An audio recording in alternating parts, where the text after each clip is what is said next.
Барлығыңызға сәлем, менің каналыма қош келдіңіздер. Бүгін сіздерге сельдь под шубой салатын өте әдемі және ерекше етіп дайындаудың жолын көрсетемін. Менімен соңына дейін болыңыздар.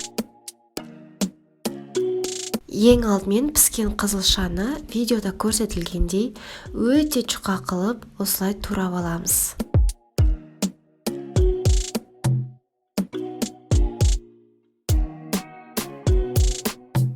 Сосын сәбізді майда үккіштен өткіземіз.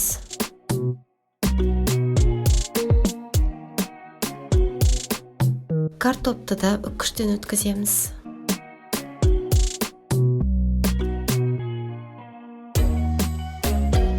Және жұмыртқаның ағын да сарысынан бөліп, осылай үккіштен өткізіп аламыз.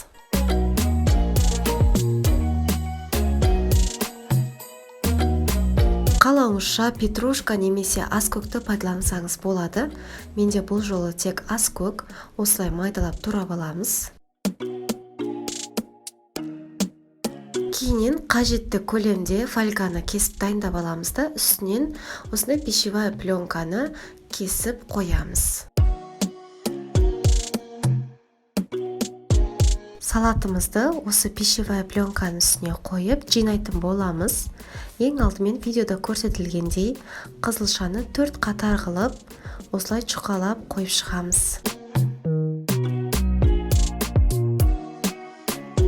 Сосын майонездің бір бұрышын кішкене кесіп, осылай видеода көрсетілгендей бірнеше рет зигзаг қылып өтсеңіздер болады. Одан кейін екінші слойға картопты қойып шығамыз.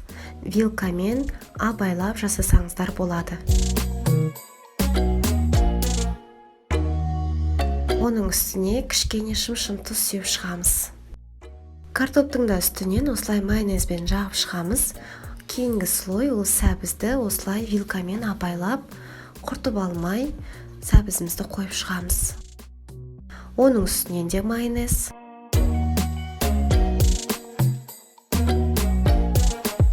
Одан кейінгі слой жұмыртқаның ағы, оны да вилкамен барлығын жайып шығамыз. Оның үстінен де кішкене майонезді сеуіп шығамыз.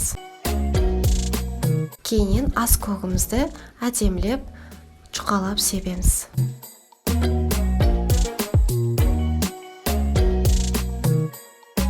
Ал ең бастысы бізде балық. Бұл жолы менде консервадағы сельдь. Сіз кез келген қолдансаңыз болады. Оны да осылай вилкамен абайлап жұқалап қойып шығамыз.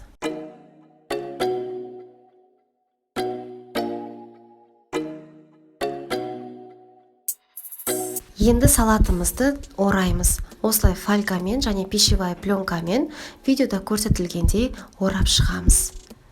Өте абайлап жасау керек, шашылып кетпеу үшін.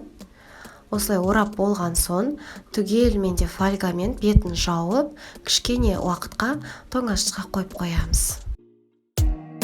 Сосын салатымызды 5 немесе 6 бөлікке бөлсеңіздер болады.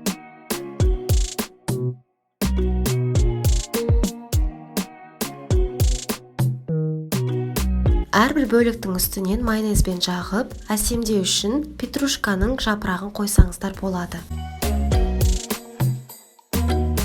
Осылайша біздің салатымыз дайын. Барлығына танымал сельдь под шубой салатын осылай ерекше етіп үстелге қоюға болады. Қонақтарыңыздың барлығына ұнайтыны сөзсіз. Егер менің видеом ұнаған болса, лайк басып, каналыма тіркеліп қойды ұмытпаңыздар.